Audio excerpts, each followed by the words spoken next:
Hello दोस्तों, स्वागत है आपका हमारे YouTube channel health tips Rohit में। आ गए हैं एक और नए वीडियो के साथ। आज हम बात करेंगे बच्चों की खांसी की दवा ली कफ जूनियर सिरप की। तो दोस्तों, ली कफ जूनियर सिरप लिफोर्ड फार्मास्यूटिकल्स द्वारा बनाया जाने वाला एक कफ सिरप है, जो कि छोटे बच्चों के लिए काफ़ी अच्छे हैं। इसका प्राइस जो है वो है 75 रुपया मार्केट प्राइस है। आपको किसी भी मेडिकल स्टोर पे ये आपको आसानी से मिल जाएंगे।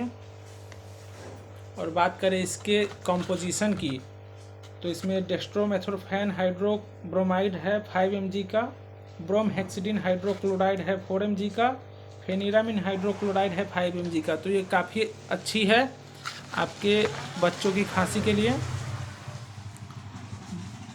बात करें इसकी डोज की, तो डोज तो एज के हिसाब से होगा और किस कंडीशन में खांसी है उसके हिसाब से। तो डोज के लिए आप फिजिशियन से कंसल्ट करें।